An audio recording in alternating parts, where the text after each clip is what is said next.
시청자 여러분 안녕하십니까? 뉴스 앤 이슈 시작합니다. 먼저 오늘의 주요 뉴스부터 보시겠습니다. 윤석열 대통령과 시진핑 중국 국가주석이 우리 시각으로 오늘 오후 6시 첫 한중 정상회담을 개최합니다. 북한의 7차 핵실험이 임박한 것으로 예상된 상황에서 대북 문제를 두고 어떤 논의가 이루어질지 주목됩니다. 미중 갈등 속에 조 바이든 미국 대통령과 시진핑 중국 국가주석이 처음으로 마주 앉아 각종 현안을 심도 있게 논의했습니다. 양국 간 협력을 강조하면서도 북한과 타이완 문제 등 핵심 쟁점에선 시각차를 나타냈습니다. 대장동 일당으로부터 뇌물을 받은 혐의 등으로 민주당 이재명 대표의 측근인 정진상 실장이 피의자 신분으로 검찰에 비공개 출석했습니다. 정 실장과 이 대표의 관계를 정치적 공동체로 보고 있는 검찰은 이 대표와 대장동 사업 관련성을 집중 추궁하고 있습니다. 이태원 참사를 수사하고 있는 특별수사본부가 오늘 오후 서울 용산경찰서 정보과장을 시작으로 본격적인 피의자 소환에 들어갑니다. 윗선 수사가 더딘 가운데 소방노조는 참사를 예방하지 못한 책임이 크다며 이상민 행안부 장관을 경찰에 고발했습니다. 권도용 대표와 함께 암호화폐 테라를 발행한 테라폼레스를 창립한 신현성 대표가 이번 주 피의자 신분으로 검찰에 출석할 예정입니다. 검찰은 루나가 투자자 보호 의무가 있는 자본시장법상 증권에 해당한다는 회사 내부 직원들의 진술을 확보한 걸로 확인됐습니다. 벤투 감독이 이끄는 축구대표팀이 카타르 도착 첫날 현지 훈련에 돌입했습니다. 극적으로 최종 명단에 포함된 이강인 등 유럽파가 하나둘 합류하면서 본격적인 월드컵 준비에 나섰습니다.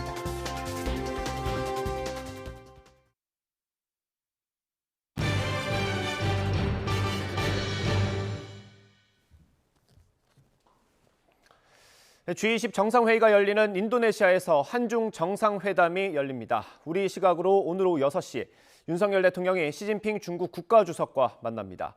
한중 정상의 첫 회담인데 이 자리에서 역시 북핵 문제가 핵심적으로 다뤄질 걸로 보입니다. 취재기자 연결합니다. 조은지 기자. 네, 인도네시아 발리입니다. 네, 두 정상이 만날 거라는 전망은 많았는데 만남이 확정이 된 겁니까? 네, 그동안 대통령실은 지켜봐 달라는 말로 신중한 태도를 보여왔는데요. 순방의 사실상 마지막 날인 오늘 오전 대변인실에 긴급 공지가 나왔습니다. 한중 정상회담이 오늘 오후 5시, 한국 시각으로는 오후 6시에 열리게 된다고 발표를 했는데요. 이로써 한중 정상회담이 극적으로 확정이 됐습니다. 지난 5월에 취임한 윤석열 대통령은 중국 시진핑 국가주석과 당선인 시절에 25분간 통화를 한 적이 있고요. 대좌를 하는 것은 이번이 처음입니다. 한중 정상회담 자체도 문재인 정부 때였던 지난 2019년 12월 한중일 정상회의를 계기로 열렸던 이후 3년 만입니다. 핵심 의제는 단연 북한입니다. 7차 핵실험이 임박했다는 관측 속에 윤 대통령은 북한의 비핵화 조치를 이끌기 위한 중국의 적극적인 역할을 당부할 것으로 보입니다. 또 아세안에서 공개했던 우리 정부의 인도태평양 전략에 대한 언급도 있을 텐데요.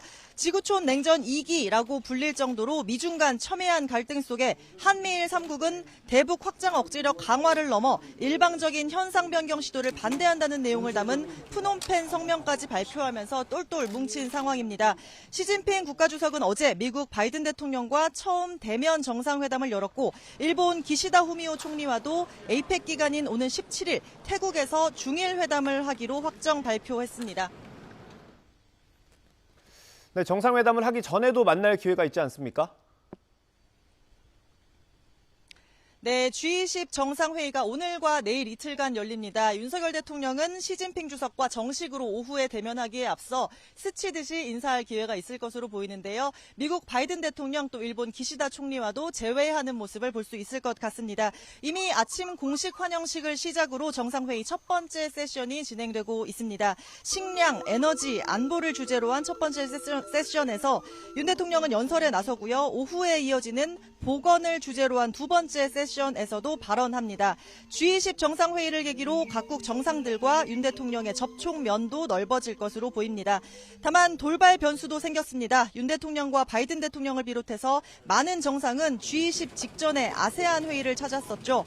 의장국이었던 캄보디아 훈센 총리가 코로나19에 확진돼서 발리에서 귀국길에 올랐습니다.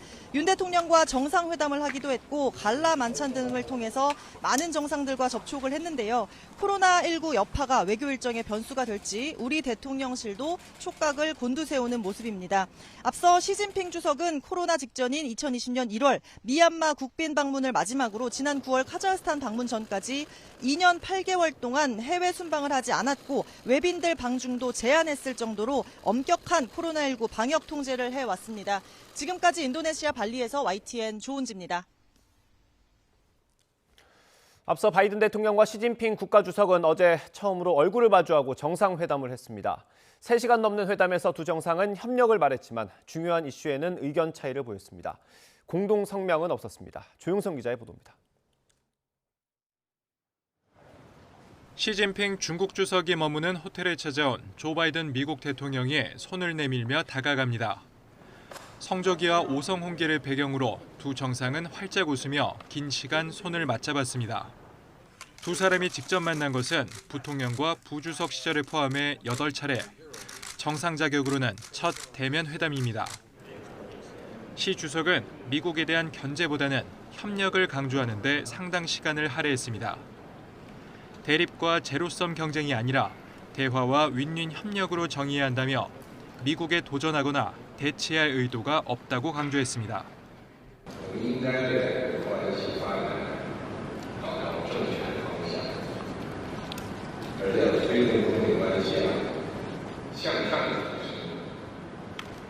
하지만 양국 관계를 벗어난 의제에 대해서는 이견도 보였습니다.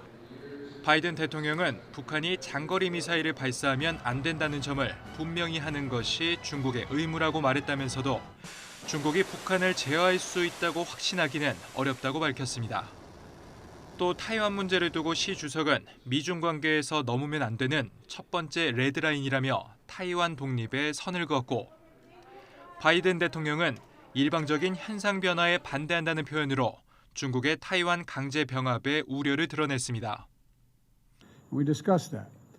One China policy has not changed. Has not changed. We oppose unilateral change in the status quo by either side, and we're committed to maintaining the peace and stability in the Taiwan Strait. 두 정상은 우크라이나를 침공한 러시아의 핵 사용 위협에 대해 핵 전쟁은 절대 일어나선 안 된다는 점의 뜻을 함께했습니다. 3시간을 넘긴 미중 정상회담은 두 나라 협력을 강조했지만 주요 의제를 확인하는 선에 그치며 공동 성명은 채택하지 않았습니다. YTN 조용성입니다. 이번에 미중 정상 사이에 가장 불꽃이 튄 사안은 역시 타이완 문제였고 북한 이슈를 놓고도 접점을 찾지 못했습니다. 하지만 회담이 끝난 뒤 바이든 대통령은 신냉전은 없을 거라고 말했습니다. 두 나라 사이 충돌을 피하고 관계를 개선할 여지를 남겼다는 평가가 나옵니다. 워싱턴에서 권준기 특파원의 보도입니다. 바이든 대통령과 시진핑 주석 모두 타이완 문제를 놓고는 한 발짝도 물러서지 않았습니다. 시 주석은 타이완 문제는 중국의 핵심 이익을 침해하는 레드라인이라며 불쾌해했고 바이든 대통령도 중국의 강압적이고 공격적인 행동이 평화와 안정을 훼손한다고 시 주석 앞에서 비판했습니다. 북한과 관련된 이슈도 접점을 찾지 못했습니다. 바이든 대통령은 미국의 방위력 증강 가능성을 거론하며 중국이 북한 도발을 막아주길 바랐지만 시 주석은 어떤 약속도 하지 않았습니다. 중국 측 회담 결과문에는 북한 관련 언급이 일절 포함되지 않았고 바이든 대통령은 중국이 북한을 제어하지 못할 가능성을 언급했습니다. Well, first of all, it's difficult to say that I am certain that China can control North Korea. Number one. 중국을 배제한 공급망 재편과 신장 위구르 등의 인권 문제에서도 충돌을 거듭했습니다. 우크라이나를 침공한 러시아의 핵 위협에는 의견 일치를 보였습니다. 바이든 대통령은 러시아의 무책임한 핵 사용 위협에 우려를 표시했고 시 주석도 승자가 없는 핵전쟁이 일어나선 안 된다는 점에 동의했습니다. 또 미국은 식량 문제 등 글로벌 이슈에서 중국과의 협력을 희망했고 중국도 미국에 도전할 뜻이 없다고 밝히며 평화적인 공존을 지향했습니다.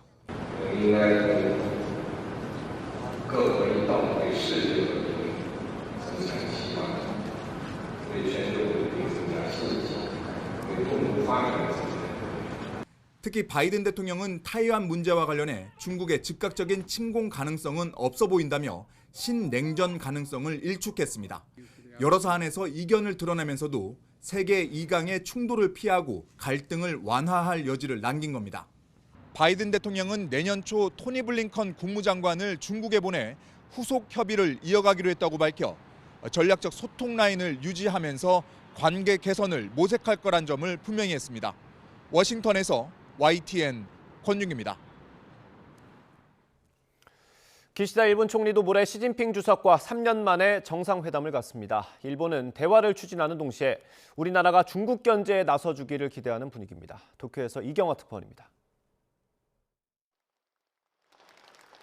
시진핑 중국 국가주석과 기시다 일본 총리가 에이펙 정상회의를 앞두고 오는 17일 태국에서 만납니다. 중일 정상회담이 이루어지는 것은 지난 2019년 12월 이후 3년 만입니다. 일본 정부는 회담 일정을 공식 발표하고 양국 관계의 안정이 중요하다고 강조했습니다. 日中間には現在でもさまざまな可能性とともに数多くの課題や懸案がありますが、建設的かつ安定的な日中関係を日中双方の努力で構築していく必要があると。 시진핑 주석도 지난 9월 양국 국교 정상화 50주년을 맞아 새로운 시대 요구에 부응하는 양국 관계를 만들자고 메시지를 전했습니다. 中日関係は今新たな歴史的出発点に立ち、重要な岐路に今立たされております。次の50年はどこに向かうべきか、これがお互い真剣に答えなければならない問題だと思います。 일본은 중국과 대화를 추진하면서도 견제의 끈을 놓지 않고 있습니다. 영유권 분쟁 중인 센카쿠 열도 주변을 중국 정부 선박이 수시로 드나들고 있기 때문입니다. 기시다 총리는 앞서 열린 동아시아 정상회의에서 이런 상황을 거론하며 중국을 직접 비난했습니다. 일본은 중국을 견제하는 외교 구상, 자유롭고 열린 인도태평양 실현을 위해 처음으로 한국과도 협력하기로 했다는 점을 강조하고 있습니다. 日韓首脳会合ですが、ユン大統領との間で北朝鮮問題とともに自由で開かれたインド太平洋の実現に向けても連携をしていく、こうしたことを確認いたしました。 일본 정부는 국제 질서를 정면으로 부정하는 움직임이 당당히 이루어지는 엄중한 상황이라며 위기의식을 드러내고 있습니다. 내년 봄 새로 발표할 인도태평양 구상에서 남중국해 지역 국가에 해양 순시정을 제공하는 등 중국의 세력 확장에 대응한 구체적인 조치를 담을 예정입니다. 도쿄에서 YTN 이경아입니다. 대장동 일당과 유착해 뒷돈을 챙긴 혐의를 받고 있는 민주당 이재명 대표의 최측근 정진상 정무조정실장이 오늘 오전 검찰에 출석해서 조사받고 있습니다. 검찰은 혐의를 전면 부인하는 정 실장을 상대로 사실관계를 강도 높게 추궁하고 대장동 비리 의혹과 이재명 대표와의 연관성을 집중적으로 캐묻는 것으로 전해졌습니다. 검찰청에 나가 있는 취재기자 연결합니다. 나혜인 기자. 네, 서울중앙지방검찰청입니다. 네, 정 실장 조사 어떻게 진행되고 있습니까? 네, 정진상 민주당 대표실 정무조정실장은 오늘 오전 9시를 넘어 이곳 검찰청에 피의자 신분으로 출석했습니다. 예상대로 취재진 앞에 공개적으로 모습을 드러내진 않았고 지하주차장을 통해 조사실로 올라간 것으로 파악됐습니다. 정 실장은 앞서 구속 기소된 김용 민주연구원 부원장과 달리 진술을 거부하지 않고 검찰이 의심하는 모든 혐의를 적극적으로 반박하고 있는 것으로 전해졌습니다. 정 실장 측 관계자는 저희 취재진에게 방어권을 행사할 준비도 못한 상태에서 체포됐던 김용 부원장과 스스로 출석한 정 실장은 경우가 다르다며 정 실장이 자신의 결백함을 논리적으로 반박할 거라고 설명했습니다. 뇌물수수 등의 혐의를 받는 정 실장이 검찰에 출석한 건 지난 9일 자택과 당사, 국회 사무실 등에 대한 동시 압수수색 이후 엿새 만입니다. 네, 정 실장이 받고 있는 혐의는 구체적으로 어떤 겁니까? 크게 4가지입니다. 성남시와 경기도 공무원으로 일했던 지난 2013년부터 재작년까지 유동규 전 본부장 등에게서 직무 관련 뇌물 1억 4천만 원을 챙긴 혐의와 위례 신도시 개발 과정에서 민간업자들에게 사업 정보를 빼준 혐의가 대표적입니다. 또 대장동 사업 특혜를 제공하는 대가로 김만배 씨에게서 개발이익 일부인 428억 원을 이미 구속 기소된 김용 부원장 등과 나눠 갖기로 한 혐의도 받습니다. 정 실장 측은 뇌물 혐의의 경우 유 전 본부장 등의 진술 말고는 아무 물증이 없다는 입장입니다. 428억 약정 혐의에 대해서는 정 실장은 물론 이재명 대표 역시 과거 공개된 정영학 녹취록 내용과 맞지 않는다며 검찰이 조작 수사, 정치 수사를 하고 있다고 비판했습니다. 하지만 검찰은 이 대표 측이 제시한 건 수많은 녹취록 가운데 일부 파편적인 내용에 불과하다는 입장입니다. 이미 대장동 일당을 상대로 충분한 진술과 관련 물증을 확보했다며 혐의 입증을 자신하고 있습니다. 검찰은 오늘 조사에서 정 실장 혐의 관련 사실관계를 확인하고 이 대표가 정 실장의 범행에 개입하거나 적어도 알고 있었는지를 집중적으로 추궁할 전망입니다. 검찰은 앞서 정 실장의 압수수색 영장에서 정 실장과 이 대표의 관계를 정치적 공동체로 규정했습니다. 위례 대장동 개발 비리 사건의 정점에 이 대표가 있다고 의심하고 있습니다. 지금까지 서울중앙지검에서 전해드렸습니다. 정진상 실장은 이재명 대표가 직접 측근이라고 인정한 인물입니다. 성남시장과 경기지사 시절은 물론 20년 넘게 이 대표와 함께했습니다. 검찰은 이 관계를 특수관계라고 봤는데 핵심 인물치고는 대외 노출이 적은 편이라서 이번 조사에 더욱 관심이 쏠리고 있습니다. 김다연 기자가 보도합니다. 1년 전 대장동 개발 의혹이 불거졌을 당시 이재명 민주당 대표는 정진상 정무조정실장과 김용 민주연구원 부원장 정도는 돼야 측근이라고 할 수 있다고 말했습니다. 유동규 전 성남도시개발공사 본부장과의 사이를 부인하는 과정에서 나온 말입니다. 이 대표가 직접 콕 집을 정도로 핵심 측근으로 꼽히는 정 실장. 이 대표와의 인연은 1990년대까지로 거슬러 올라가는데 정 실장의 과거 행적은 검찰의 압수수색 영장에도 자세히 드러나 있습니다. 영장을 보면 가명으로 학생운동을 하던 정 실장은 1995년 성남 지역 시민단체에서 당시 변호사로 활동하던 이 대표와 인연을 맺게 됩니다. 이후 변호사 사무실 사무장뿐만 아니라 2005년엔 언론사 시민기자로도 일하며 정치 입문을 준비하던 이 대표 홍보 활동에 열을 올렸습니다. 이때부터 이미 정 실장이 정치적 공동체로서 이 대표와 한 배를 타기 시작했다는 게 검찰 판단입니다.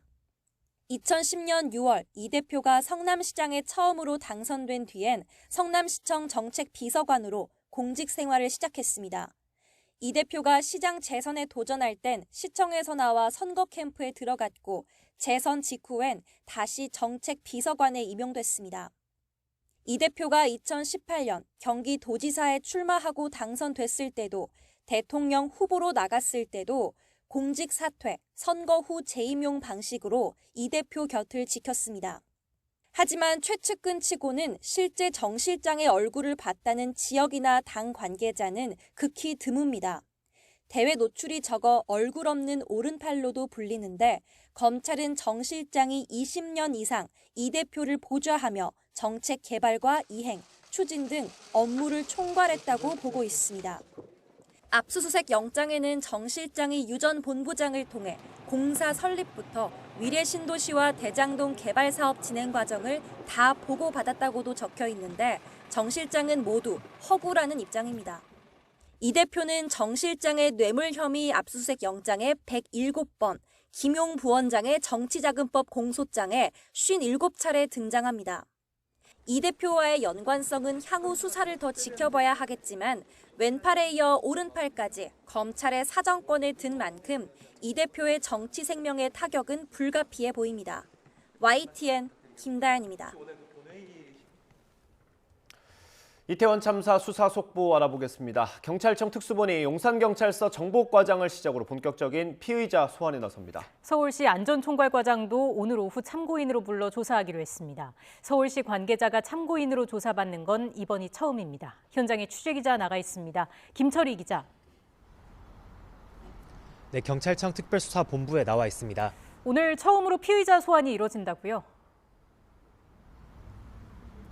네, 특수본이 오늘 오후 서울 용산경찰서 전 정복과장을 피의자 신분으로 불러 조사합니다. 주요 피의자 가운데 처음이자 특수본이 구성된 지 2주 만에 또 처음입니다. 지금까지 특수본은 압수수색에서 확보한 자료를 분석하고 법리 검토를 이어왔는데요. 수사 속도가 너무 느린 것 아니냐는 지적이 따르자 어제 수사의 속도를 내겠다고 밝혔는데 바로 하루 만에 피의자 소환이 시작됐습니다. 오늘 조사를 받는 용산경찰서 전 정복과장은 정복과 직원을 시켜 헬로윈데이 관련 정보 보고서를 삭제한 뒤 다른 직원들을 회유한 혐의로 입건됐습니다. 이후 특수본은 대기 발령된 서울경찰청 정보부장 등이 삭제 과정에 개입했는지도 살필 것으로 보입니다. 네, 다른 수사 상황은 좀 어떻습니까? 네, 특수본은 오늘 서울시 안전총괄과장을 참고인 신분으로 불러 조사합니다. 서울시 관계자가 조사를 받는 건 이번이 처음입니다. 어제까지 특수본은 경찰과 구청, 소방 관계자들을 중심으로 참고인 조사를 이어나갔는데요. 서울경찰청 직원들을 상대로는 이태원 헬로윈 교통관리 계획을 제대로 수립했는지 살펴봤고요. 용산구청 당직 근무자들을 상대로 참사를 인지한 경위와 상부에 보고했는지 등도 함께 조사했습니다. 또 용산소방서 현장 출동 직원들을 상대로는 참사 전후 현장 조치 내용과 사전 계획서 작성 과정 등을 조사했습니다. 오늘도 용산경찰서 관계자들과 용산구청, 용산소방서 직원들에 대한 참고인 조사도 이루어집니다.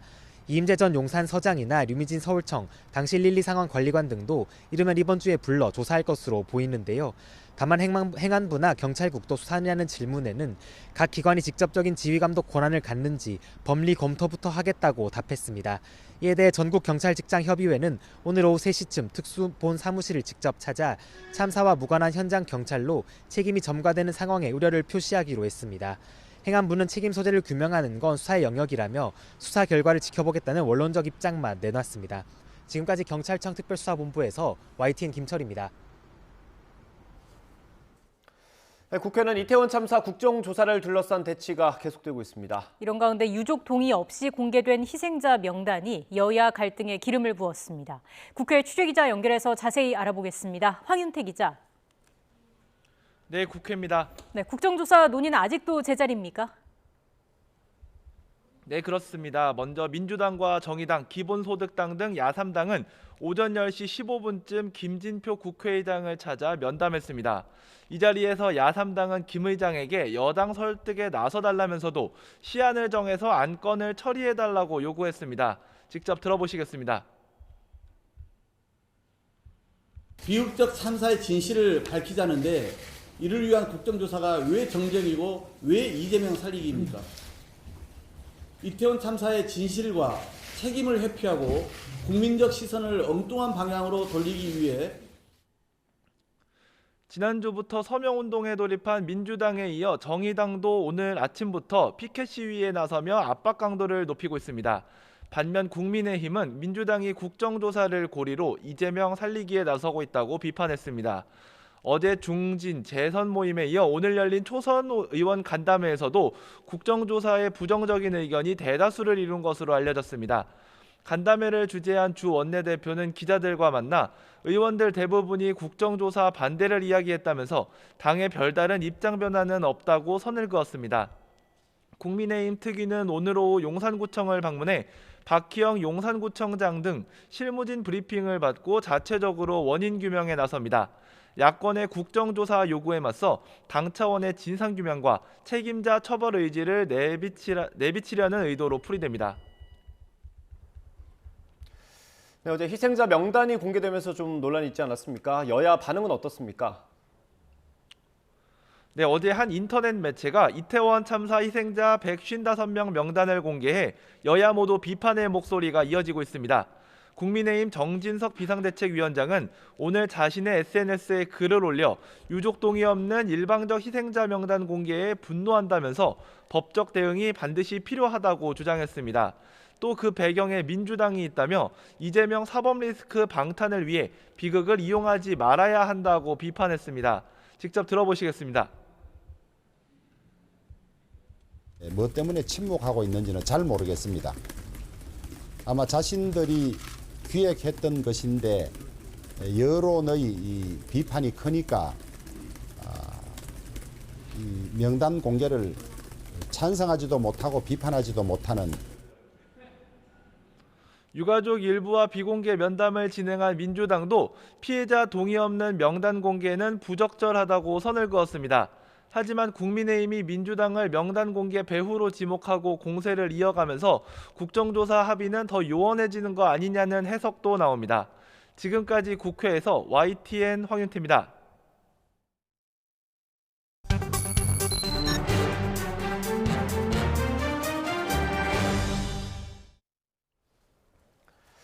앞서 전해드린 대로 정진상 정무조정실장이 오늘 검찰에 비공개로 출석했습니다. 대장동 일당으로부터 1억 원이 넘는 돈을 받고 개발이익 배분을 약속한 혐의를 받고 있습니다.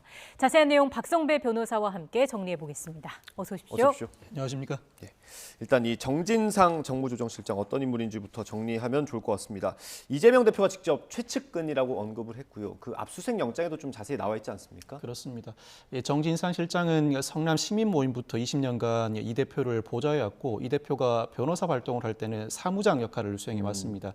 상당히 친밀한 관계임은 분명해 보입니다. 네. 뿐만 아니라 이 캠프에서 주요 직책을 맡아왔고 이 대표가 시장과 지사 시절에는 주요 참모 역할을 수행해 왔었죠.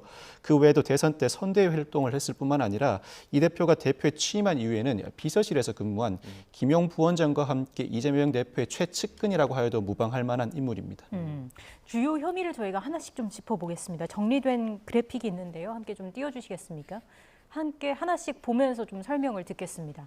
자, 먼저 첫 번째가 뇌물 혐의입니다. 특정범죄 가중처벌법상 뇌물 혐의. 이것도 유동규 전 본부장 입에서 시작이 됐다라고 보면 되겠습니까?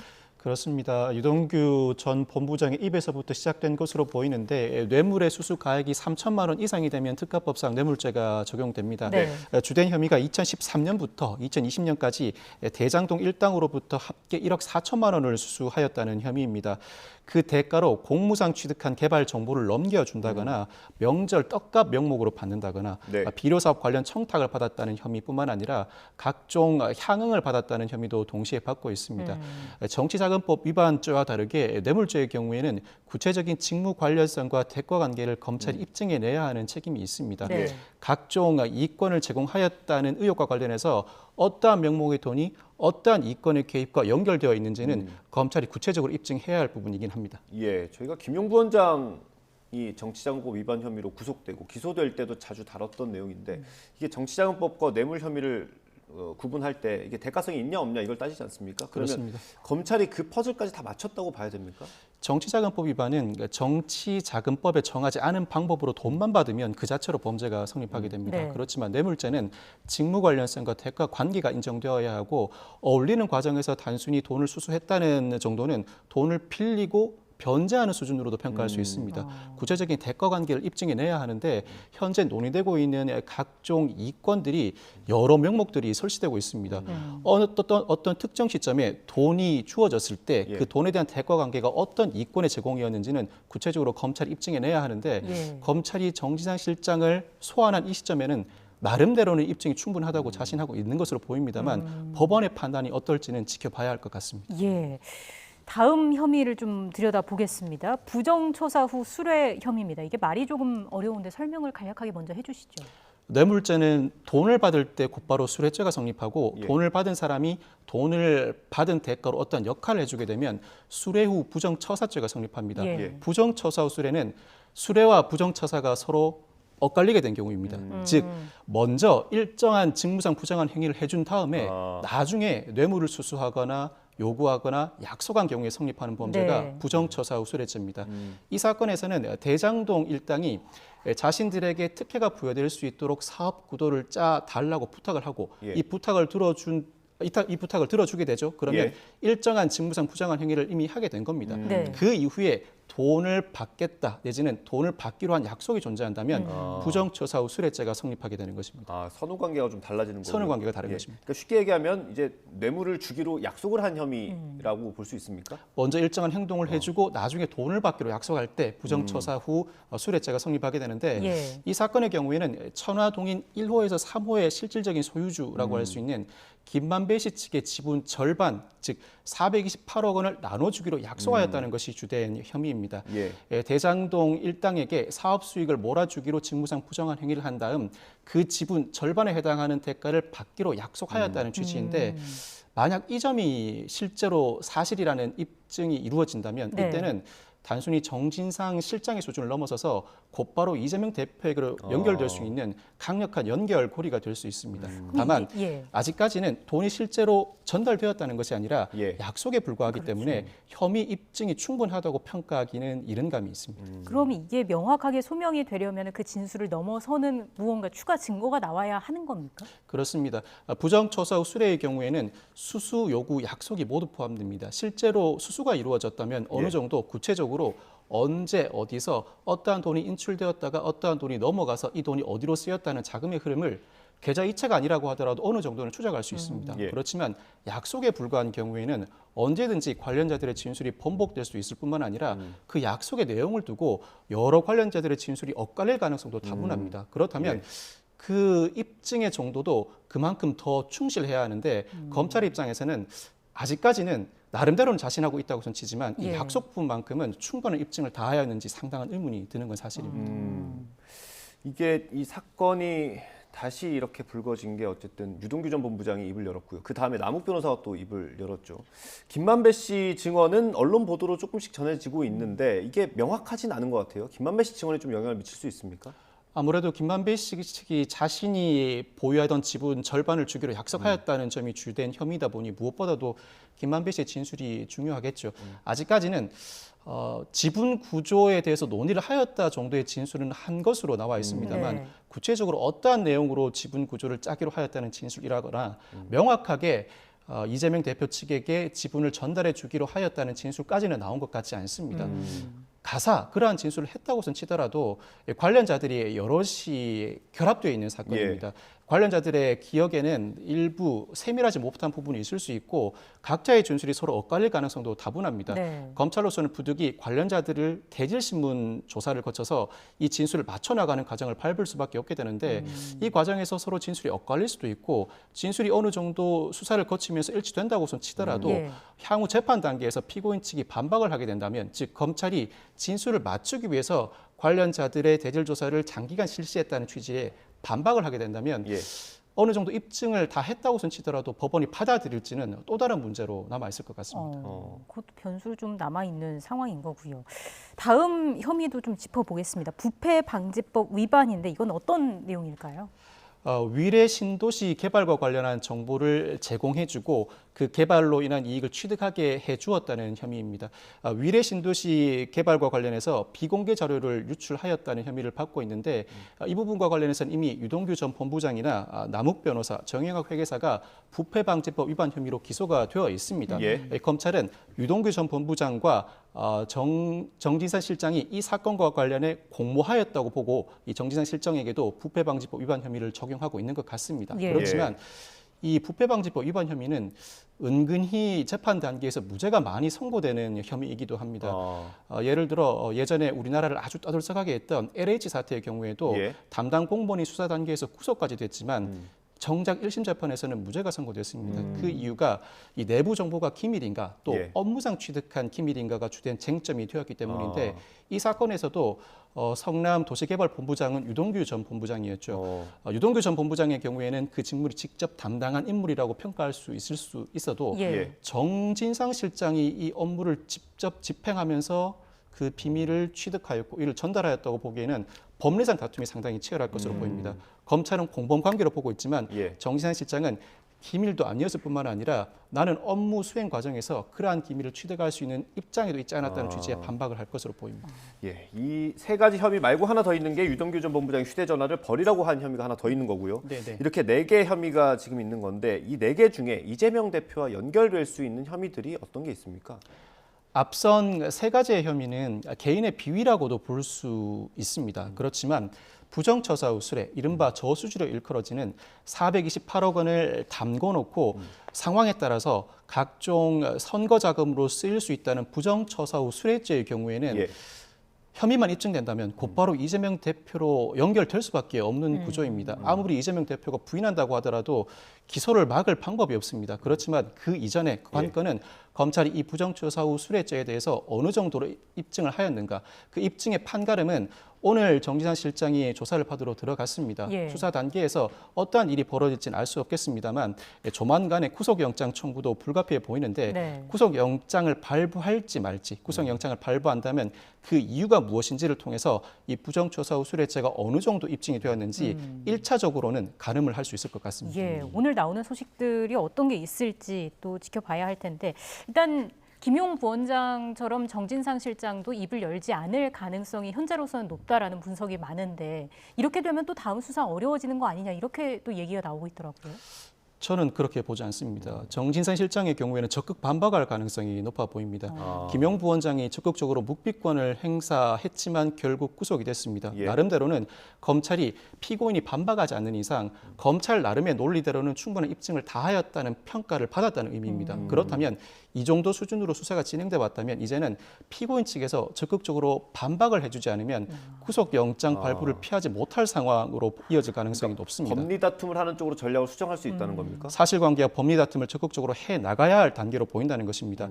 정진상 실장도 그와 같은 판단을 하였을 것으로 보이고 예를 들어 당시 자신의 지위와 상황이 돈을 요구할 수 있는 위치에 있지 않았다든가 네. 구체적으로 적시되고 있는 일시와 장소에 자신이 존재하지 않았다는 알리바이를 입증한다든가 오히려 각종 뇌물 혐의에 대해서 적극적으로 반박할 수 있는 객관적인 자료를 제출하는 등 나름 적극적인 반박을 하지 않을까 싶고 그 조사 과정에서 본인이 생각하지 못했던 자료가 나올 수도 있습니다. 예. 이 부분에 대해서는 나름 묵비권을 행사하고 향후 추가 자료 제출이나 추가 진술을 통해서 반박할지언정 현재 나와 있는 각종 협의에 대해서는 나름 적극적인 반박을 하지 않을까 싶습니다. 이 정진상 실장 압수수색 영장에 이재명 대표가 100차례 넘게 언급이 되고요. 여기 정치적 공동체라는 표현이 있다고 합니다. 이건 어떻게 읽을 수 있습니까? 각종 뇌물을 받은 혐의들을 포함해서 아까 설명드렸던 특히 부정처사 수뢰의 경우에는 정치적 공동체라고 볼 수밖에 없습니다. 물론 이 검찰의 수사가 피고인을 압박하는 용어이긴 합니다만 수사 내용 자체가 이재명 대표를 직접 겨냥하고 있다고 봐도 무방합니다.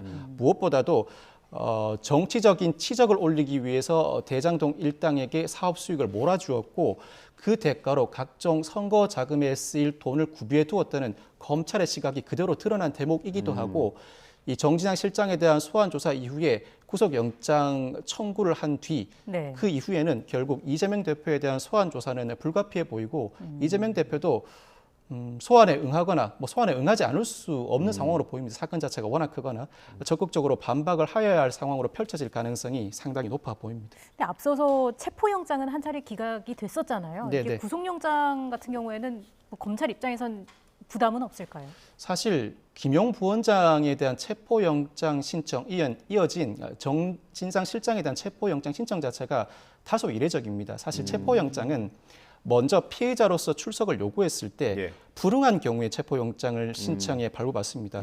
이 사건의 경우에는 먼저 요구하지 않았는데 앞서서 체포에 불응할 우려가 있다는 이유로 체포영장을 신청해 발부받았습니다. 물론 체포영장의 발부 요건으로 피해자로서의 출석 요구에 불응하거나 불응할 우려가 있을 때도 그 요건으로 포함되어 있긴 합니다만 실무상으로는 실제로 불응하여야 체포영장을 신청하고 발부받습니다. 그렇지만 이 사건에서는 두 인사 모두에 대해서 검찰이 체포영장을 청구했고 정진상 실장에 대해서는 기각된 상황이죠. 그렇지만 이는 이례적인 체포영장의 청구에 불과하기 때문에 검찰은 이미 예정해둔 대로 소환 조사를 마친 뒤, 즉 피의자의 진술을 들은 다음에 구속영장 청구는 당연한 수순으로서 예상해 두고 있다고 보여지고 상황에 따라서는 검찰이 과감한 수사를 진행한다면 오늘 조사를 진행하는 과정에서 정진상 실장이 알지 못하는 새로운 자료를 제시하고 여기에 제대로 답변을 못한다면 이때는 긴급 체포를 할 가능성도 배제하지 못합니다. 도주 우려 내지는 증거인멸 우려가 있다고 보고 시간적 여유가 없다. 즉 영장을 발부받을 시간적 여유가 없다고 보고 긴급 체포를 한 다음 그로부터 48시간 이내에 구속영장 청구를 할 가능성도 배제하지 못합니다. 네, 오늘 수사 상황까지 잘 지켜봐야 할 것 같고요. 이 워낙 변수가 많으니까요. 전망하기 어렵긴 한데 어쨌든 이재명 대표를 향할 거라는 건 대부분 다 분석을 하고 있지 않습니까? 앞으로 전망을 좀 간단하게 해주시면. 첫째는 김용 부원장과 정진상 실장의 입에 달려 있습니다.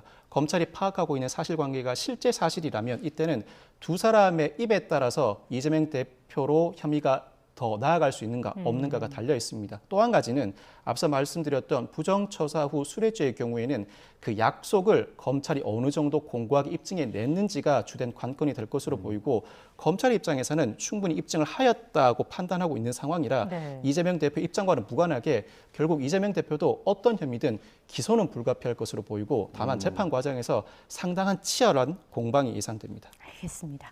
오늘 말씀 여기까지 듣겠습니다. 지금까지 박성배 변호사였습니다. 고맙습니다. 고맙습니다. 감사합니다.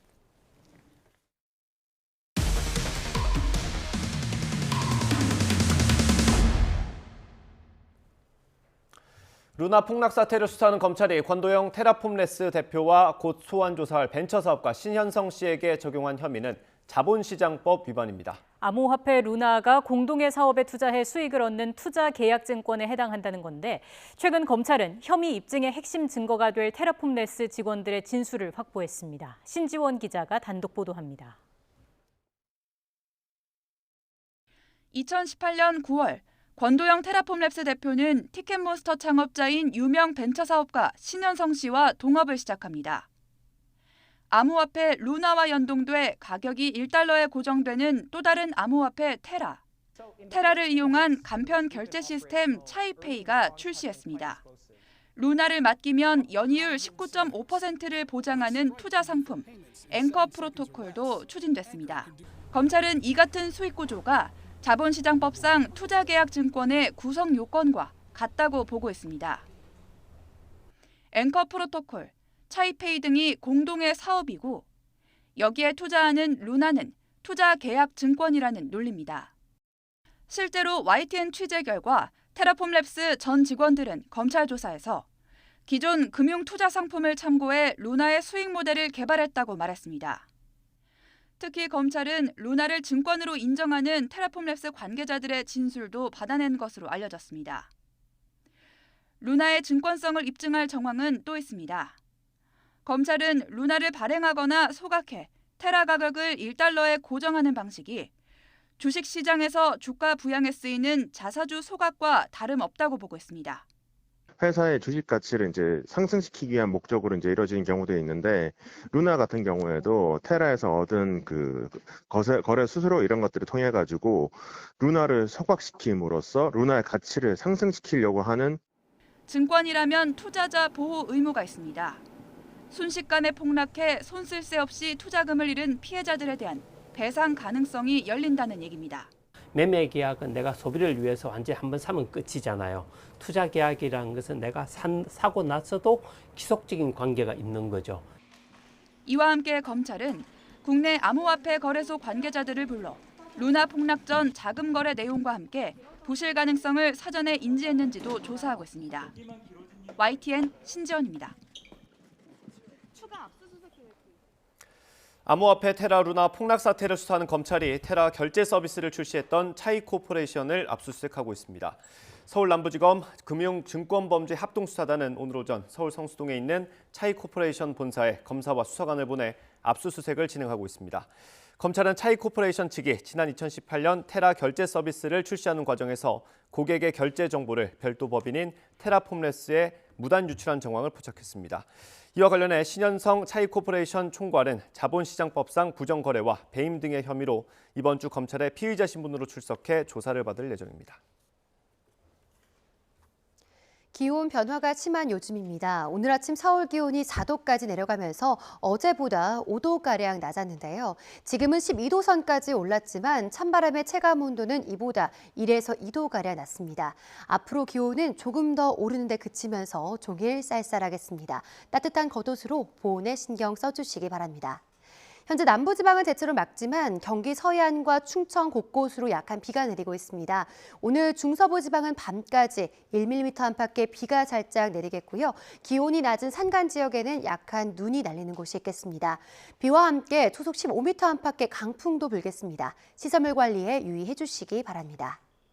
오늘 낮 기온은 어제와 비슷하거나 조금 낮겠습니다. 서울 13도, 광주와 대전은 15도로 종일 쌀쌀함이 감돌겠습니다.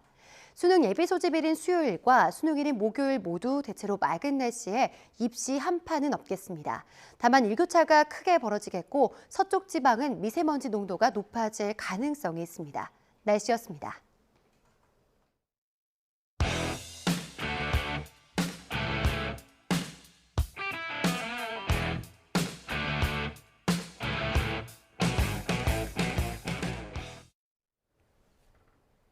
오늘의 정치권 이슈 여야 의원 두 분과 짚어보겠습니다. 성일종 국민의힘 정책위의장, 전재수 더불어민주당 의원 모셨습니다. 어서 오십시오. 네, 안녕하십니까.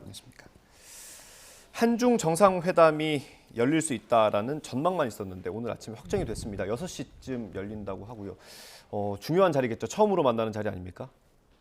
그렇습니다. 이제 바이든 대통령께서 먼저 방문을 하셔가지고 한미 동맹을 강화했었고요. 또 일본과도 통화를 해서 지금 현안에 대한 여러 가지 문제도 조속 해결하기로 했고 또 안보 협력에 대한 또 3국의 회의까지 열어서 했는데 이러다가 보니까 이제 북한을 중심으로 하는 북방의 3국, 러시아, 중국 이 3축이 있지 않겠습니까? 네.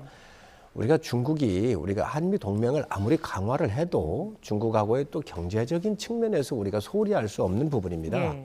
또 이웃에 있는 이런 이웃이고 하기 때문에 그런 면에서 한중의 대화는 상당히 중요하지요. 이번 아마 여러 회담을 다 했지만 또 한중 회담까지 하면서 이런 영내 대화에서 처음으로 있는 일들입니다. 그래서 이번에 윤석열 대통령께서 G20와 아세안 정상회담을 참석하시면서 한중 회담까지 이뤄낸 것은 우리 외교에 있어서 굉장한 쾌거라고 생각을 하고 많은 결실이 있었다고 생각을 합니다. 네. 아마 결과도요. 제가 봐서 상당히 기대가 되고 또 이것도 이미 다 예정되어 있었던 것을 발표를 오늘 한 것 같습니다. 예. 어쨌든 만남 자체만으로도 의미가 있어 보이는데 민주당에서 어떤 부분을 가장 주목하고 계실까요? 일단은 대통령 네 분께서 국제 외교 무대에 서시는 것 자체가 국익을 대변하고 또 국익을 옹호한다는 측면에서 성과 있는 회담이 되기를 저희들도 기대를 하고 있습니다. 네.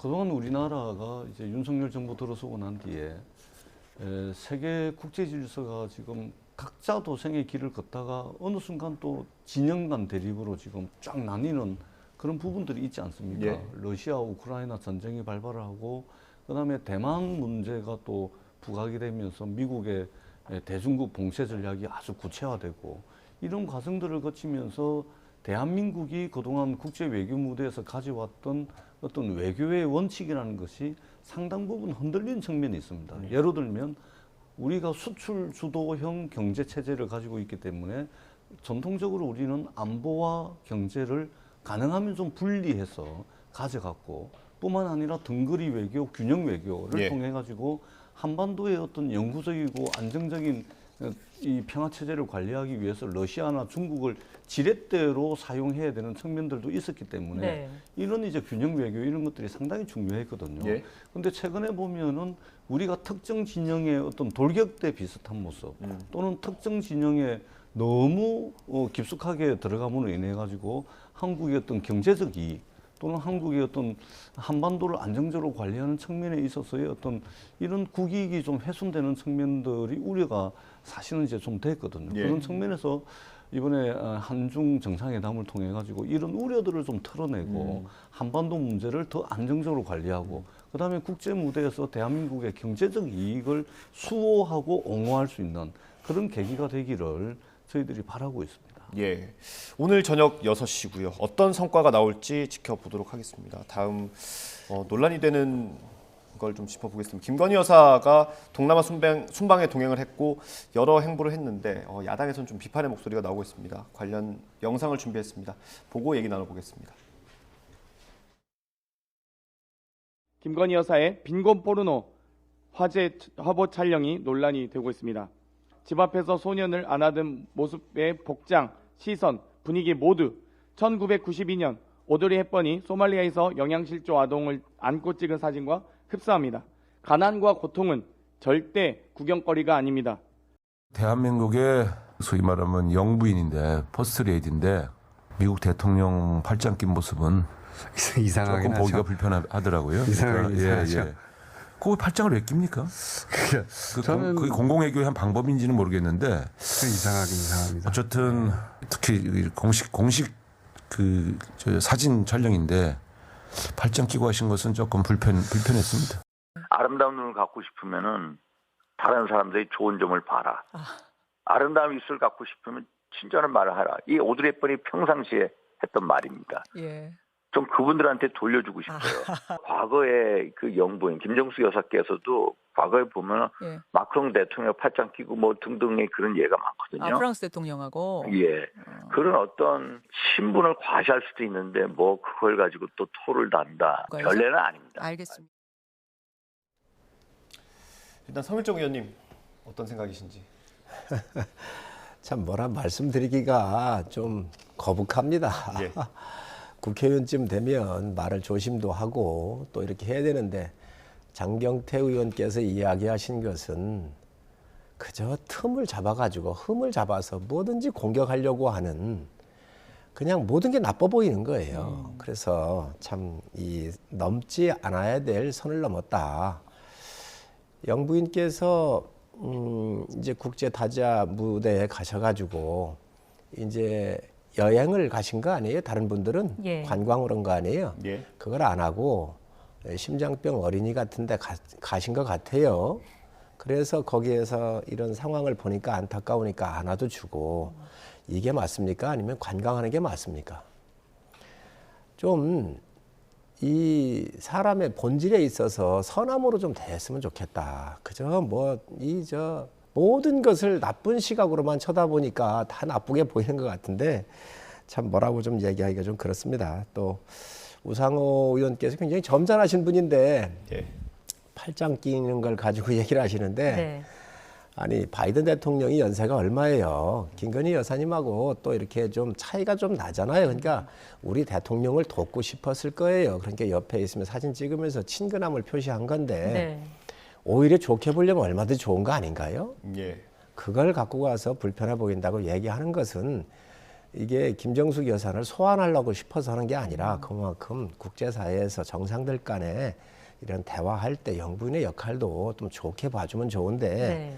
영부인께서 이렇게 뭐 약한 고리라고 생각을 하는지 민주당 의원들이 너무 부정적인 시각으로 바라보는 것은 좋지 않습니다. 예, 전 의원님 한 말씀 해주시죠. 뭐 우리 성일종 우리 의장님 말씀에 일정 부분 동의하는 부분도 네. 있습니다. 예, 비판이 과하면 이게 공감을 얻을 수 없습니다. 예. 비판을 야당으로서 따끔하게 할 필요는 있죠. 예. 그러나 그것이 절제되고 좀 공감을 얻을 수 있는 그런 이제 내용이 된다면 더 좋았겠죠. 네. 그래서 조금 좀 과한 측면이 있다. 그리고 사람이 한번 싫어지기 시작하면 5만 가지가 다 싫어집니다. 손짓, 팔짓, 뭐 이 말투, 얼굴 표정 가지고도 꼬투리 잡기 시작하면 한도 끝도 없습니다. 예. 그런 측면들이 좀 있지 않나 그렇게 보여지고요. 예. 다만 우리 성일종 의장님 말씀에 동의를 하면서도 집권 여당 그리고 대통령실에서도 한번 둘러는 보셔야 됩니다. 왜 그러냐면 왜 김건희 여사가 나타나기만 하면 이렇게 좀 과한 비판들까지 쏟아져 나오느냐. 네. 이걸 보셔야 됩니다. 그냥 그것만 가지고서 과하다 그냥 이렇게 할 것이 아니고 근원적이고도 근본적인 문제가 있는 겁니다. 근원적이고도 근본적인 문제를 제거하지 않으면 다음번에 나가더라도 또 이런 이야기 또 나옵니다. 네. 근원적이고 근본적인 문제가 뭡니까? 허위력, 허위경력, 이력 경력 부풀리고 주가 조작, 그 다음에 그 스스로 드런 돋보이게 하기 위해서 이것도 죄라면 죄다 국민들 앞에서 직접 말씀을 하셨지 않습니까? 자백한 죄에 대해서도 조사도 안 합니다. 그리고 대통령이 되더라도 아내로서 내조만 하겠다라고 국민들께 약속까지 했는데 예. 그것에 대해서 아무런 설명도 없이 저러니까 문제가 되는 겁니다. 그러니까 근원적이고도 근본적인 문제에 대해서 대통령실에서 뭔가 좀 국민들께 사실은 대통령 되기 전에는 아내로서 내조만 하려고 했다. 근데 되고 나니까 그래서는 안 될 것 같아. 이렇게 국민들에게 솔직하게 설명을 하고 하면은 되겠죠. 근데 이런 문제, 근원적이고 근본적인 문제가 계속해서 해결되지 않고 그냥 뭉개고 가고 하다 보니까 이런 과한 비판을 듣는 겁니다. 저는 네. 이런 과한 비판이 적절하지 못하다고 생각하지만 네. 근본적인 문제를 없애야 이런 비판들도 없어질 거다. 이런 이제 생각을 가지고 있습니다. 그 근원적이고 근본적인 문제라고 그러는데 김건희 여사는 공직자가 아니에요. 남편이 대통령이 되셔가지고 그 공직자의 아내가 되니까 당연히 또 공직자를 수행하고 있는 영부인으로서의 역할을 네. 갖게 되는 겁니다. 그런데 그걸 그렇게 공격할 필요가 있나요? 아니 어떻게 여기에 빈곤 포로노라고 그러면 지금 그러면 여기에 캄보디아인데 캄보디아에 그 아이의 이런 아이가 한둘이 있는 게 아니잖아요. 빈곤국이 많잖아요. 네. 그럼 다 그 아이들을 지칭하는 거가 될 수 있잖아요. 좀 격이 있었으면 좋겠다는 말씀을 좀 드리고 오드리 헵번이 아마 아프리카에 가서 그 기아에 허덕이던 아이들 이렇게 안아서 도와달라고 하는 메시지를 전 세계에 보낸 거잖아요. 예. 그러니까 이 구호물자가 더 나오고 유명인이 한 거예요. 모습 좋잖아요. 영분이 따라해야지요. 왜 못 따라합니까? 그 메시지가 주는 메시지가 굉장히 많은 분들한테 공감을 불러일으키고 돕고 싶은 마음을 통해서 구호를 하고 또 이 기아로부터의 조금이라도 도움이 된다고 한다면 우리 영부인이 그걸 왜 못합니까? 그거 하면 안 됩니까?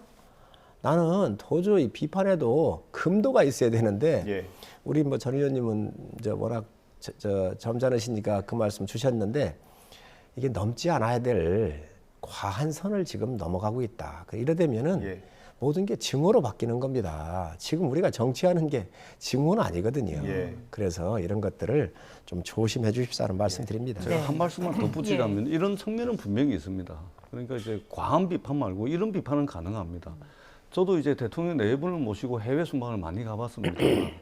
이번에 캄보디아에서 열렸던 이 회담 같은 경우는 다자회담입니다.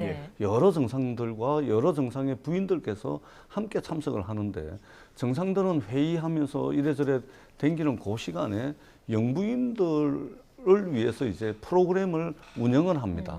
주최국에서, 캄보디아에서. 그러면 캄보디아 입장에서는 자기네들이 전 세계 방문한 영부인들에게 내보이고 싶은 가장 이쁘고 가장 멋지고 캄보디아를 상징할 수 있는 가장 말하자면 최상의 것을 보여주기 위해서 노력을 합니다. 이 영부인 프로그램을 가동을 하는 거죠. 근데 김건희 여사께서 안 가셨단 말입니다. 안 갈 수는 있습니다. 근데 캄보디아 입장에서는 자신들이 좀 감추고 싶어 하고 자신들이 좀 숨기고 싶어 하는 부분들이 있잖아요. 예를 들면은 취약한 의료 체계라든지 그러니까 이 심장병 어린아이 얼마나 안타깝습니까? 사실은 캄보디아 정부 입장에서는 이 여러 나라의 대통령과 영부인들이 왔는데 이 영부인 프로그램에 가지 않고 자기들이 감추고 싶어하고 또는 굉장히 취약한 부분을 오히려 우리 영부인을 통해서 지금 드러난 거란 말입니다. 그래서 상당히 불편하거든요. 이것은 뭐냐면은 캄보디아 주최국에 대한 어떤 외교상 프로토콜하고는 맞지가 않습니다. 입장을 바꿔놓고 생각해가지고 예를 들면은 다른 나라의 정상과 영분이 우리나라에 왔는데 근데 우리가 정한 프로그램을 안 가고 우리가 감추고 싶어 하는 거 있잖아요. 예를 들면은 뭐 영등포에 쪽방을 간다든지 뭐 노숙자를 만난다든지 이래가지고 그 나라의 언론에 대대적으로 보도가 된다. 그럼 우리 입장이 어떻겠습니까? 그러니까 이런 거거든요. 이런 거는 사실은 이제 이게 다자회담을 하는 데 있어서 서로 이제 외교부 사이에 일정을 협의하고 조정을 할 때 사실은 이런 부분들 전부 다 감안을 해가지고 일정을 짜거든요. 근데 이런 부분들은 사실은 좀 굉장히 아쉬운 거죠. 우리가 캄보디아 갔는데 캄보디아가 대한민국 생각할 때는 굉장히 못마땅하게 생각을 합니다. 뒤로는 이거 외교적으로 뭐 표현은 안 해서 그렇지. 저희들이 그런 경험을 해보면 캄보디아 입장에서는 상당히 속으로는 부글부글 끓고 있을 겁니다. 그런 측면들은 좀 아쉬운 측면들이죠. 전 의원님 개인적인 생각이시지요. 앙코르와트 같은 경우는 제가 봤었을 때 다녀오셨을 거예요. 이번에 앙코르와트의 부인들이 가신 거죠. 영부인들이 가신 거잖아요. 배우자 프로그램에는 참석을 안 하고 그 자리에 갔던 거 아닙니까? 그렇죠. 그러니까 그 프로그램이 앙코르와트 간 거로 저는 알고 있는데 이미 다녀오셨을 거고 그런 건 외교적으로 사전에 다 조율을 하지요. 그리고 아마 이러한 심장병 어린이 이런 아이가 있으니까 아마 그 나라에서 우리나라가 심장 수술이 세계적으로 아주 뛰어난 나라잖아요. 아마 이런 지원을 요청을 했을 겁니다. 그렇기 때문에 어디 가고 싶어서 갈 데가 있는지를 물어봤었을 때 캄보디아 정부에서 아이들 도움을 주시려면 이런 데가 좋습니다 하고 거기 요청을 했겠지요. 그런 과정으로 봐야지 이게 큰 외교의 틀에서 나만 안 가겠다고 이럴 수가 없는 거잖아요. 그런 건 사전에 다 조율이 돼서 아마 이 곳으로 안내를 받으셔서 갔다 오셨을 겁니다. 김건희 여사 관련된 내용은 이 정도로 마무리하고요. 다른 논란이 하나 더 있어서 좀 짚어보겠습니다. 이번 순방 출발하기 전에 MBC 취재기자들을 이제 그 1호기에 태우지 않겠다는 입장을 밝히면서 좀 논란이 됐었는데 이번에 전용기에서 윤석열 대통령이 특정 기자를 불러서 만난 게 좀 논란이 되고 있는 모양입니다. 일단 기사는 보셨을 것 같고요. 어떻게 보십니까? 그걸 너무 이 과대 포장해가지고 마치 뭐 흠이 있는 것처럼 얘기를 하시는 것 같은데요. 제가 대통령이라도 그랬을 것 같아요. 한 분 여자 기자분은 뭐 방송에 있는 기자분이신데 네. 남편이 검사세요. 예. 그래서 같이 근무하면서 데리고 있었던 검사의 부인이어서 가족들끼리 식사를 여러 차례 하셨다 그래요. 네. 그런데 거기에 와 있는 거예요. 그러니까 한 분 물은 거고요. 또 한 분의 기자분은 검찰총장을 할 때 출입했던 기자입니다. 네. 그러니까 옛날 정도 있을 거 아니겠어요? 그래서 어떻게 지냈냐고 안부차 묻고 이렇게 한 인간관계 때문에 잠시 사적 그 시간이었었을 때 예. 부르신 것 같고 또 말씀을 나누신 것 같은데 이게 무슨 계획에 의해서 짜졌거나 어디는 배제하고 어디는 아니고 이런 개념이 아닙니다. 그래서 있는 그대로 좀 봐주시면 좋겠는데 그런 것을 전부 다 뭐 이 새로운 또 틀로 이렇게 각진 그 시각으로 바라보니까 이게 좀 문제가 있는 것 같은데 그런 내용이 아니기 때문에 아마 그런 부분들은 국민들께서도 충분히 이해하실 거라고 생각을 합니다. 예, 그렇기 때문에 윤석열 대통령이 공사 구분을 못한다는 겁니다. 그렇기 때문에 공사 구분을 못하는 거예요. 그 전용기가 윤석열 대통령 개인 겁니까? 국가 소유 자산입니다. 국가 소유 자산에 대통령께서 국익을 대변하고 국익을 옹호하기 위해서 중요한 국제 외교 행사를 하고 있는데 그런 사적인 인연을 거기다 불러다가 그러니까 대통령이 공사 구분이 안 되는 거예요. 그러다 보니까 MBC를 마치 자기 이 전용기가 자기 개인 소유인 양 타라 말아라. 그게 타라 말아라 할 겁니까? 그게 국가 자산인데. 예? 그게 말이 됩니까? 그러니까 제발 좀 저 국제 외교 무대에 국익을 수호하고 대변하고 하는데 그런데 가셔가지고는 공과 사를 좀 제대로 구분하시라. 사적인 걸 그 기자들이 다 보는 입장에서 거기다가 대통령 전용 공간에 기자 두 분을 모셔다가 1시간 이상 이야기를 한다는 게 그게 가능한 일입니까? 제발 우리 윤석열 대통령께서 공과 사는 좀 구분하시라. 그리고 전용기는요, 대통령 개인기 아닙니다. 그런 공적인 공간에서 사적인 이야기하라고 그 전용기, 비싼 전용기 운영하는 게 아니라는 말씀을 제가 분명하게 다시 드리도록 하겠습니다. 예. 아니, 전 의원님 그 얘기하시면 김정숙 여사 자꾸 소환돼요. 또 남 탓하신다. 또 남 탓이 아니라. 그러려면 정권을 왜 잡았습니까? 아니, 전 의원님. 그럼 정권 내놓으세요. 아니, 서일정 의원님 말씀 들어보겠습니다. 내놓으세요. 그러시길. 국가 소유 재산이라고 그러는데 그렇게 따지면 영부인께서 타지마할 갈 때 국가 비행기로 가지 않습니까? 그런 얘기 하시면 안 돼요.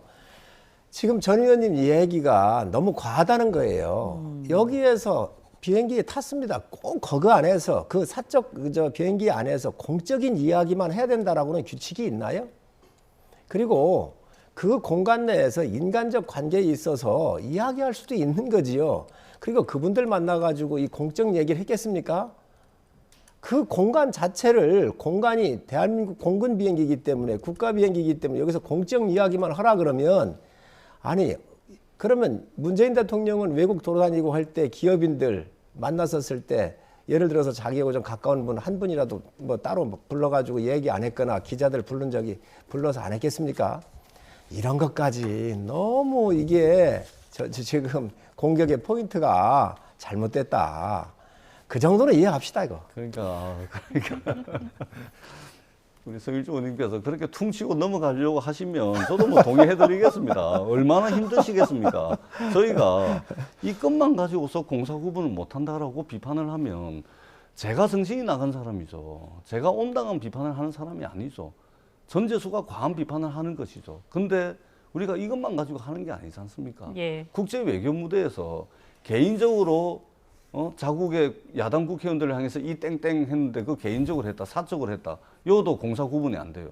뿐만 아니고 MBC가 좀 비판적인 기사를 썼다 그래서 비행기 타지 마라 그랬고 비행기 타지 마라라고 이야기하는 것은 이 비행기는 내 비행기다. 이런 이제 마인드가 있는 겁니다. 공사 구분이 안 된다는 겁니다. 그리고 이번에 마침 또 MBC, 경향신문, 한겨레 기자들이 대통령실의 부당한 처사에 맞서가지고 결국은 전용기를 타지 않고 민항기를 타고 이 어려운 비행기 갈아타가면서 이렇게 취재를 하고 있는 와중에 또 그 전용기 공간 안에서 또 사적으로 인연이 있는 기자들 불러다가 또 그렇게 한다. 그러니까 전반적으로 공사 구분이 안 되는 겁니다. 제대로 좀 국익의 옹호자로서 지위에 맞는 그런 자세와 태도를 좀 갖춰달라. 백악관도 기자를 안 태우는 경우가 다반사입니다.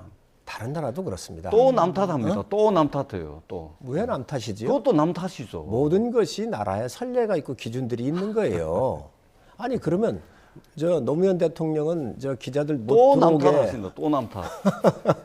제발 좀 아니 한번 둘러보세요. 자기들 한 거는 다 괜찮고 아니 자신들 정권 잡았을 때 했던 것은 다 괜찮고 그래가지고는 발전이 없습니다. 예를 들어서 지금 윤석열 대통령이 뭐 하나 하면 그저 그걸 공격을 하십니까? 아니 역지사지라고 본인들도 되돌아보시기 바랍니다. 알겠습니다. 제가 드리는 비판이 망하라고 드리는 비판이 아니지 않습니까? 돌려서 생각해 보세요. 제가 드리는 말씀대로 하면 국민들한테 박수 받을 겁니다. 지지율 한 10% 오를 겁니다. 알겠습니다. 그러니까 우리가 뭔가 변화하고 발전하려면 내 탓이요 하고 내 거부터 챙겨봐야지 변화가 있고 발전이 있는 거지. 자꾸만 남 탓하고 다른 나라 탓해버리면 그 위기가 더 큰 위기가 된다니까요. 위기가 더 큰 위기가 돼서야 되겠습니까? 위기가 오면 그걸 기회로 만들으셔야죠. 우리 전 의원님이 오늘 아주 뭐 대단히 갈고 나오신 것 같은데 너무 이 대통령 순방 외교를 하고 계신데 정말 조심해 줄 거는 서로 조심해 주는 게 좋습니다. 저희도 야당할 때 정말 예를 들어서 영부인의 여러 가지 문제 있었을 때 어느 선에서 멈춘 적이 많습니다.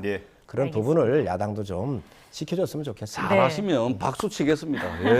박수 쳐드리겠습니다. 그러게요. 가장 중요한 거는 외교 성과겠죠. 아마 내일 이 시간에 또 순방 성과에 대해서 얘기를 다뤄볼 수 있지 않을까 싶고요. 국내 사정도 좀 짚어보겠습니다. 이태원 참사와 관련한 국정조사 이야기를 좀 해볼 텐데 민주당이 정의당 기본소득당과 함께 김진표 국회의장을 만나서 이제 국정조사 문제를 논의를 하고 있는 걸로 알고 있습니다. 근데 이제 국민의힘 같은 경우에는 수용 불가 방침을 지금 딱 밝힌 상태잖아요. 그럼에도 불구하고 국민의힘이 끝까지 거부를 한다면 일단 야3당은 오늘 24일 본회의에서 처리를 강행한다라는 방침이신 거죠? 네, 국회법상 그렇게 정해져 있습니다. 방법이 없습니다. 제가 집권 여당의 국회의원이라면 흔쾌히 받을 것 같습니다. 그리고 오히려 야당이 요구하는 것 이상으로 이거는 왜 뺐냐, 이것도 같이 하자라고 할 것 같습니다. 그러면요. 윤석열 대통령 지지율 10% 오릅니다. 국민으로부터 박수 받습니다. 자꾸만 뭔가 집권 여당이니까 뭔가 좀 축소하려고 그러고 뭔가 좀 감추려고 그러고 뭔가 좀 소극적으로 안 하려고 그러고 자꾸만 그렇게 가거든요. 근데 역으로 한번 생각해 보세요. 역으로. 오히려 야당이 주장하는 것 흔쾌히 받고 플러스 알파 이래버리고 대통령도 있잖아요. MBC가 설사 좀 비판적으로 했다 손 칩시다. 근데 그 넓은 품으로 대통령이 안아버리고 오히려 대통령 전용기에서 MBC 기자를 태워가지고 대통령 전용 공간에 MBC 기자를 살짝 불러다가 차 한잔 마시면 어땠을까요? 국민들이 박수 치지 않을까요? 야, 우리 대통령이 정말 대인배다운 풍모를 가지고 있구나. 그러지 않겠습니까? 158명의 꽃다운 청춘들이 다른 데도 아니고 길을 걷다가 압살을 당했습니다. 우리가 법 제도적으로 보장하고 있는 것들을 모든 것들을 다 할 수 있다면 다 해서 원인을 규명을 하고 제발 다 되지 않도록 그리고 이 슬픔을 함께 나눌 수 있도록 할 수 있는 모든 것들을 다 해야 되지 않겠습니까? 검경합동수사본부든 특별수사본부든 국정조사든 특검이든 다 해야죠. 다 하는 것이 살아남은 사람들의 의무지 왜 집권여당이 저렇게 옹졸하게 자꾸만 뭔가 있는 것처럼 그렇게 합니까? 오히려 더 적극적으로 나가시는 것이 국민들로부터 박수받는 거다. 저는 그렇게 생각을 합니다. 국정조사 저희가 절대로 못 받는다고 얘기 안 했습니다. 일의 순서가 있습니다. 그리고 지금 경찰에서 수사를 하고 있는데 이 수사의 결과가 미진하면 저희가 요구할 겁니다. 일의 순서가 있잖아요. 국회에서 여기에 수사의 피의자이거나 아니면 수사 관계자를 시도 때도 없이 불러댈 겁니다. 국회에는 수사권이 없어요. 질문권밖에 없어요. 그랬었을 때 이 수사가 되겠습니까? 그래봐야 시차가 얼마 안 날 거예요. 그래서 이 수사의 결과를 좀 지켜보고 그러고 나서 국정조사 미진하면 얼마든지 하자는 거예요. 특검도 하자는 거예요. 예. 이거를 왜 그 기간이 얼마 된다고 여기 이런 정치 공세를 합니까? 예. 이게 수사는 수사대로 정확하게 과학적으로 이루어지고 체계적으로 이루어져야지 이게 정치 공세장으로 옮겨 붙게 되면은 실무자들이 일을 제대로 할 수가 없게 될 겁니다. 네. 그래서 반대하는 것이고요. 두 번째, 여기에는 저는 이재명 후보의 정치적인 계산이 있다고 생각을 합니다. 지금 자기 측근들 왼팔과 오른팔이 지금 현재 구속되거나 오늘 불려가 있지 않습니까? 네. 이론 한 장 먼지 한 톨 자기 책임이 없다고 했던 분이 지금 현재 굉장히 많은 문제가 나오지 않나요? 그런데 이 국정조사를 가지고 하면 자기 방탄을 하려고 하는 거예요. 국민의 시선이 이쪽으로 갈 거 아닙니까? 정치적인 이 사건으로 변질되는 거잖아요. 예. 그렇기 때문에 우리가 반대할 수밖에 없는 예. 건데 저희는 지금 시점을 반대하는 것이지 국정조사 하자고 하는 것에 대해서 저희가 반대하는 게 아닙니다. 예. 미진하면 얼마든지 해도 좋습니다. 요 사안 관련해서 제가 시간이 얼마 없어서 짧게 손일종 의원님께 하나 여쭤볼게요. 국민의힘도 특위가 있고요. 오늘 아마 용산구청을 방문하는 걸로 알고 있습니다. 며칠 전에 보니까 행안부나 경찰청 보고도 받았고요. 이런 것들을 그냥 뭐 규모가 다르긴 하겠습니다만 이런 거 하는 대신 여야 합쳐서 그냥 국정조사하면 편하지 않습니까? 그 국정조사하고 특위의 활동은 완전히 틀린 거예요. 특위라고 하는 것은 우리가 왜 났는지 원인도 알지만 새로운 대책을 만들어내는 거에 더 초점이 있는 거잖아요. 네. 성격이 틀립니다. 국정조사는요. 이게 정치 공세예요. 지금 특위는 정치 공세하는 게 아니잖아요. 우리 네. 당 자체적인 거기 때문에 네. 민주당하고 뭐 이렇게 경론을 붙고 하는 게 아니지 않습니까? 그래서 원인 파악을 해보고 예. 대책이 어떤 것인가를 논의하는 거고 국정조사라고 하는 것은 야당의 정치적인 이 무대를 만드는 거란 말이지요. 저희는 만들 수 있는데 그거 만들더라도 미진할 때 하자는 거예요. 세상 천지에 어디까지가 정치 공세고 어디까지가 정치 공세가 아닌지 어떤 요구를 하면 정치 공세고 어떤 요구는 정치 공세가 아닌지 참 이게 안타깝습니다. 원인을 규명하고 재발하지 않도록 대책을 세우자는 그러한 요구가 어떻게 정치 공세가 되겠습니까? 뿐만 아니고 지금 이 참사가 터지고 난 뒤 2주 넘는 시간이 지났음에도 불구하고 이 정권은 도대체가 어떻게 된 일인지 단 한 명도 스스로 책임지겠다고 나서는 사람이 없습니다. 황당한 정권 아니겠습니까? 뿐만 아니고 지금 소방, 경찰 현장에서 어떤 이야기들이 들립니까? 특별수사본부 해체하라 그럽니다. 왜 그럽니까?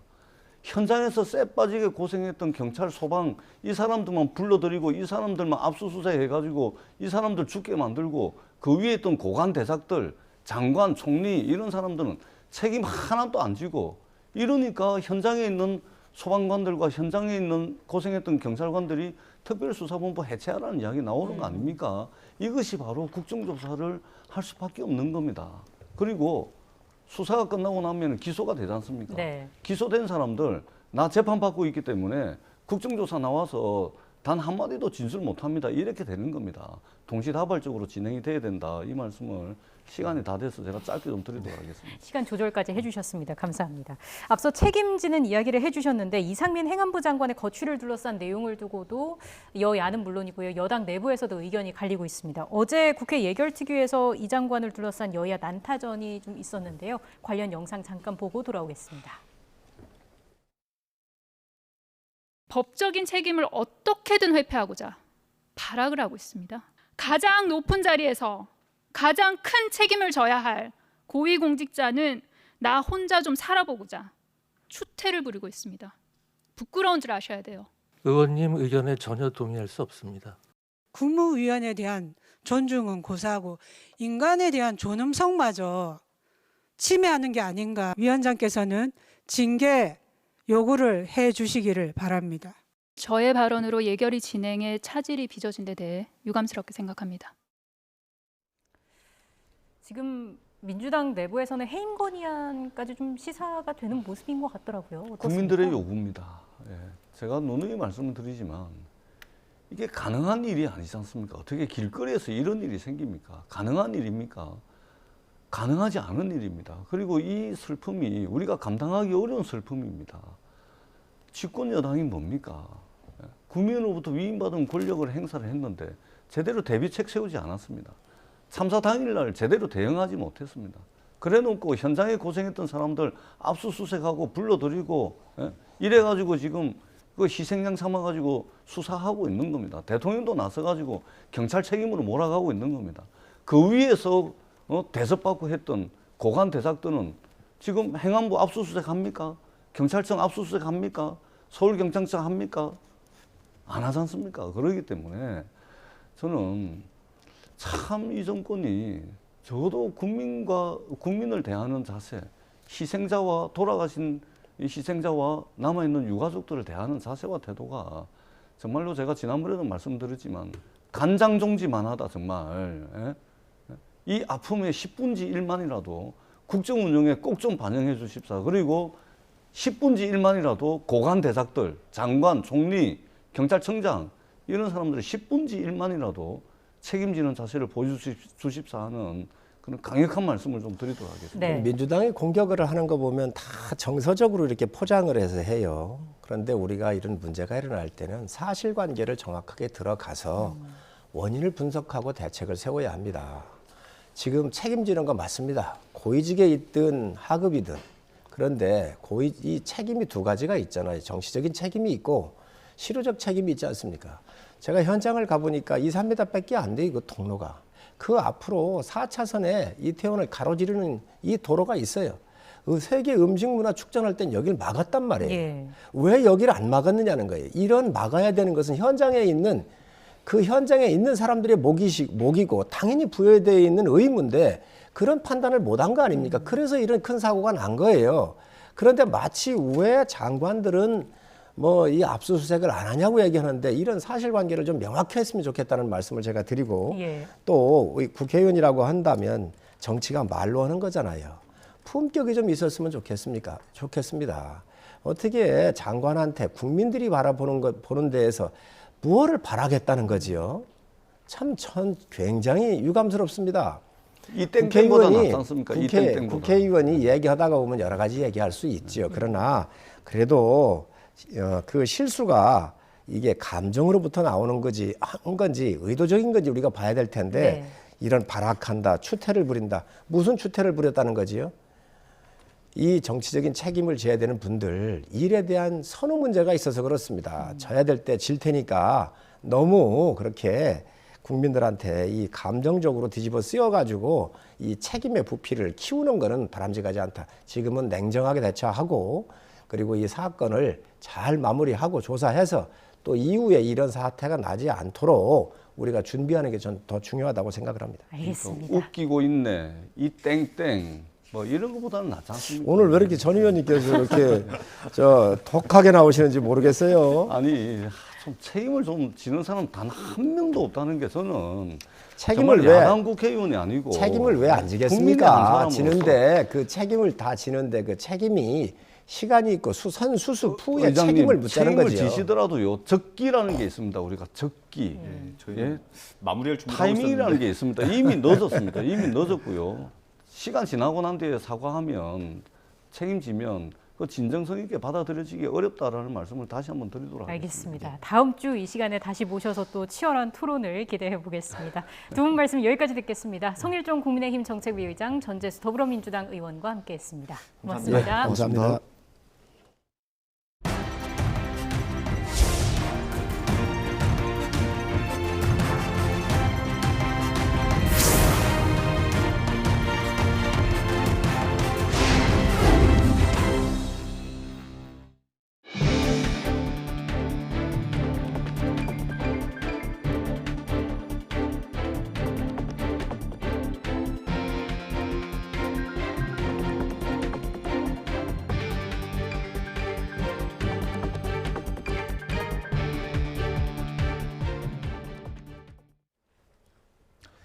윤석열 대통령과 시진핑 중국 국가주석이 우리 시각으로 오늘 오후 6시 첫 한중 정상회담을 개최합니다. 대통령실은 동남아 순방 마지막 날인 오늘 윤 대통령이 인도네시아 발리에서 열리고 있는 G20 정상회의를 계기로 시진핑 주석과 만나 정상회담을 진행한다고 밝혔습니다. 한중 정상은 회담을 통해 양국 관계를 둘러싼 현안을 논의할 것으로 보이는데 특히 북한의 7차 핵실험이 임박한 것으로 예상된 상황에서 대북 문제를 두고 어떤 대화가 오갈지가 관심입니다. 이태원 참사 특별수사본부가 오늘 서울 용산경찰서 정보과장을 시작으로 본격적인 피의자 소환에 들어갑니다. 특수본은 오늘 오후 직권남용과 증거인멸 등의 혐의로 입건된 용산서 정보과장을 불러 조사할 예정이라고 밝혔습니다. 용산서 정보과장은 헬로윈 축제에 인파가 몰릴 것이라는 경찰 정보 보고서를 참사 직후에 삭제하라고 지시한 혐의를 받고 있습니다. 특수본은 이와 관련해 용산서 정보과와 112 상황실, 용산구청과 용산소방서 직원들도 참고인으로 불러 함께 조사할 계획입니다. 한 인터넷 매체가 이태원 참사 희생자들의 명단을 공개하면서 거센 논란이 일고 있습니다. 한덕수 국무총리는 이태원 참사 관련 중앙재난안전대책본부 회의에서 희생자 명단 공개를 비판했습니다. 한 총리의 발언 직접 들어보시겠습니다. 어제 한 온라인 매체가 돌아가신 분들의 명단을 공개했습니다. 가장 기본적인 절차인 유가족분들의 동의조차 완전히 구하지 않고 공개한 점에 대해 깊은 유감을 표합니다. 정부는 앞으로도 유가족분들과 다치신 분들의 불편이 없도록 최선을 다해 나가겠다는 말씀을 드립니다. 일부 매체에서 유족의 동의 없이 이태원 참사 희생자 명단을 공개한 것과 관련해 송두환 국가인권위원장이 굉장히 유감스럽게 생각한다고 말했습니다. 송 위원장은 오늘 오전 국회 예결위 전체회의에 출석해서 아직도 희생자 명단 공개가 공공적인 알 권리의 영역이냐고 생각하냐는 국민의힘 정희용 의원 질의에 이같이 답했습니다. 서울시 의원이 이태원 참사 희생자 실명을 유족 동의 없이 공개한 인터넷 매체를 고발했습니다. 이종배 서울시 의원은 오늘 시민언론단체 민들레와 시민언론 더 탐사를 개인정보보호법 위반 혐의로 서울경찰청에 고발했습니다. 두 언론단체는 어제 이태원 참사 희생자 155명의 실명이 담긴 포스터를 공개했습니다.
답안지를 이송할 때 혹시라도 잃어버리는 경우를 막기 위해서 회송용 봉투에다가 먼저 포장을 하고 그 봉투들을 다시 박스에 2차 포장을 하고 있습니다.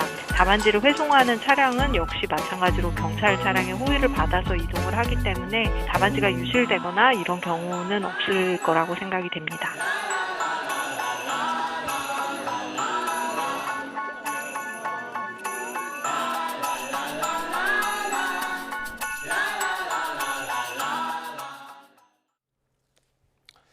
네, 수능이 이제 이틀 앞으로 다가왔습니다. 올해는 코로나19에 확진된 수험생도 병원이 아닌 별도의 시험장에서 시험을 볼 수 있습니다.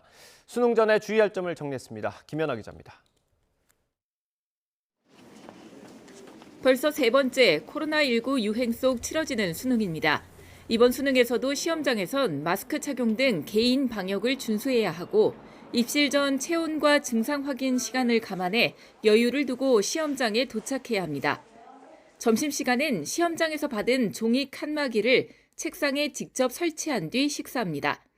감염 우려로 정수기를 쓸 수 없기 때문에 물과 음료 등 마실 것도 넉넉히 챙겨야겠습니다. 달라진 것도 있습니다. 코로나 수능 이후로는 처음으로 확진된 수험생도 증상이 심하지 않다면 병원이 아닌 별도 시험장에서 시험을 볼 수 있고 확진이 아니더라도 발열과 기침 증상이 있으면 일반 시험장 내 분리 시험실에서 응시합니다. 코로나가 지금 다시 또 이제 확산되고 있기 때문에 특히 이제 잘 분리돼서 시험을 치를 수 있도록 지금 분리 시험장 수도 충분히 지금 저희들이 확보를 하고 있고요. 시험 전날 밤엔 준비물을 확인해 가방을 미리 싸두는 게 좋습니다. 수험표를 나눠주는 예비 소집일엔 반드시 참여하되 격리 중이라면 가족이나 담임 선생님이 대리 수령할 수 있습니다.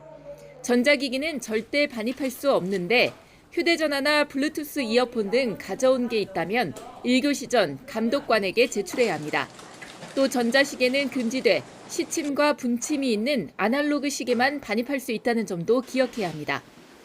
종료 벨이 울리기 전에 답안지 체크를 끝내는 것도 명심해야 합니다. 지난해 수능에서 가장 많이 적발된 부정행위가 종료 뒤 답안지 작성이었습니다. YTN 김연아입니다. 초중고등학교 5명 가운데 1명은 비만이고 특히 최근 2년 동안 남학생들의 체중이 많이 늘어난 것으로 조사됐습니다. 교육부는 전국 초중고 1000여 곳을 조사한 건강검사 표본 통계조사 결과 비만 학생 비율이 2019년 15.1%에서 지난해 19%로 3.9%포인트 늘었다고 밝혔습니다. 표본 조사 대상 가운데 체중이 가장 많이 는 건 초등학교 6학년 남학생으로 2년 사이 평균 3.3kg이 늘었고 중3 남학생이 2.2kg 증가해서 뒤를 이었습니다. 여학생은 초등학교 6학년이 1.5kg 늘었을 뿐 그 외엔 큰 차이가 없었습니다. 한국소비자원이 소비자 선호도가 높은 프랜차이즈 치킨 24개 제품을 조사한 결과 제품별로 중량이 최대 2배 가까이 차이 나는 걸로 나타났습니다. 치킨 한 마리당 뼈와 살 부위를 모두 포함한 전체 중량 평균은 879g이었고 내내 치킨 매운맛 메뉴 중량이 1234g으로 가장 많았지만 교촌치킨 간장맛 메뉴는 625g으로 가장 적었습니다. 소비자원은 같은 크기의 닭을 사용하더라도 업체와 메뉴, 튀김옷의 두께, 조리 방법 등에 따라 중량 차이가 발생할 수 있다고 설명했습니다. 그동안 은행이 배달앱이나 알뜰폰 사업을 할 경우 금융당국의 별도 허가를 받아야 했지만 앞으로는 금융회사도 비금융 사업을 할 수 있도록 금산분리 제도가 대폭 완화됩니다. 금융위원회는 오늘 금융산업이 디지털화와 빅블러 등 환경 변화에 유연하게 대응해서 지속 발전할 수 있도록 금산분리 제도 개선 방안을 마련해 내년 초 금융규제 혁신회의에서 심의하겠다고 밝혔습니다.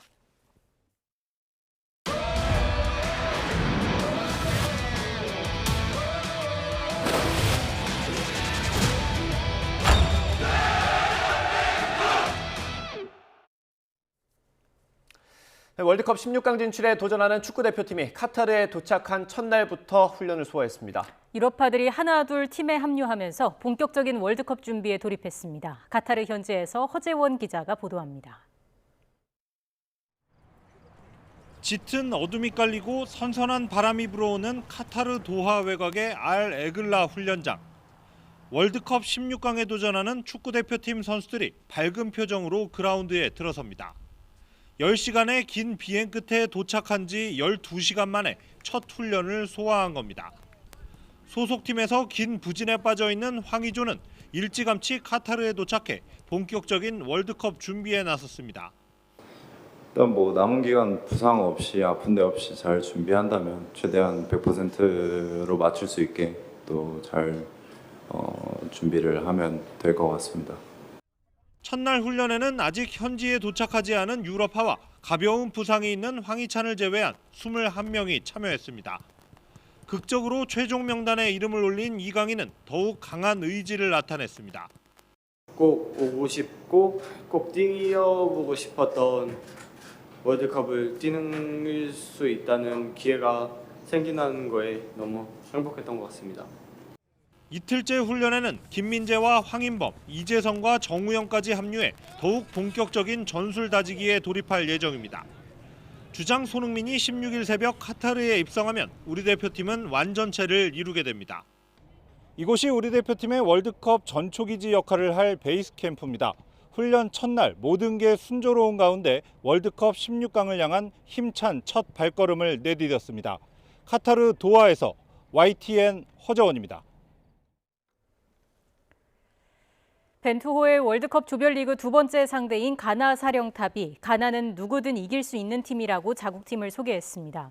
아노 감독은 피파 플러스와의 인터뷰에서 우리 팀 선수들이 재능이 많다는 사실을 훈련과 경기에서 확인한다며 특히 수비적으로 잘 갖춰져 있다고 평가했습니다. 그러면서 우리는 누구든 이길 수 있는 역량이 있고 여기까지 온 건 선수들의 경기력 덕이라고 칭찬했습니다. 가나는 앞서 공격수 윌리엄스와 수비수 램프티 등 귀화 선수들을 포함한 카타르 엔트리 26명을 확정했지만 주전 골키퍼 2명이 부상으로 낙마한 상태입니다.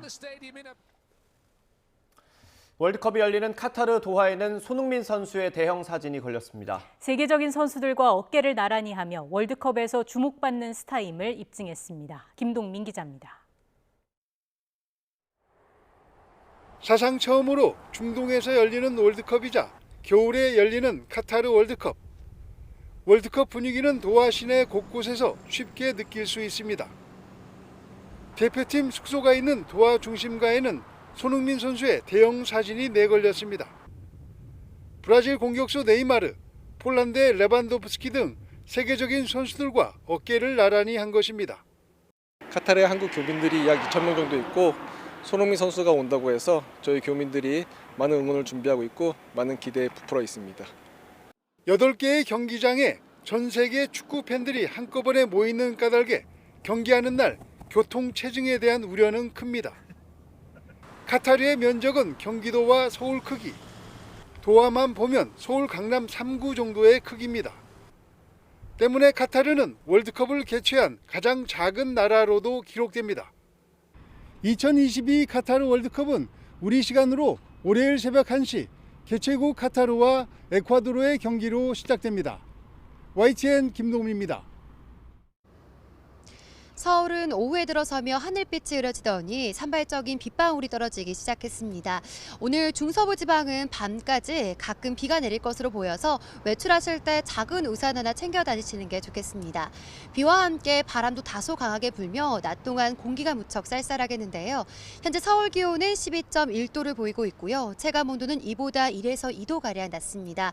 따뜻한 겉옷으로 체온 조절 잘 해주시기 바랍니다. 현재 남부지방의 하늘은 대체로 맑지만 북쪽을 지나는 기압골의 영향으로 서울 등 수도권 지역에는 비가 내리고 있습니다. 중서부에는 오늘 밤까지 1mm 안팎의 비가 조금 내리겠고요. 기온이 낮은 산간에는 비가 눈으로 바뀌어 내리는 곳도 있겠습니다. 오늘 낮 기온은 어제와 비슷하거나 조금 낮겠습니다. 서울 13도, 광주와 대전은 15도로 종일 쌀쌀함이 감돌겠습니다.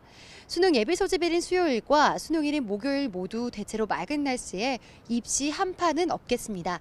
다만 일교차가 크게 벌어지겠고 서쪽 지방은 대기질이 탁해질 가능성이 있으니까요. 수험생들은 날씨 정보를 참고하셔서 컨디션 관리 잘 해주시기 바랍니다. 오늘 오후부터 중부지방을 중심으로 초속 15m 안팎의 다소 강한 바람이 불겠고요. 동해안 지역에는 너울성 파도가 높게 일겠습니다. 안전사고와 시설물 관리에 주의해 주시기 바랍니다. 지금까지 YTN 홍나실입니다. 이상으로 뉴스앤이슈 마치겠습니다. 잠시 뒤에 더 뉴스가 방송됩니다. 시청해주신 여러분 고맙습니다.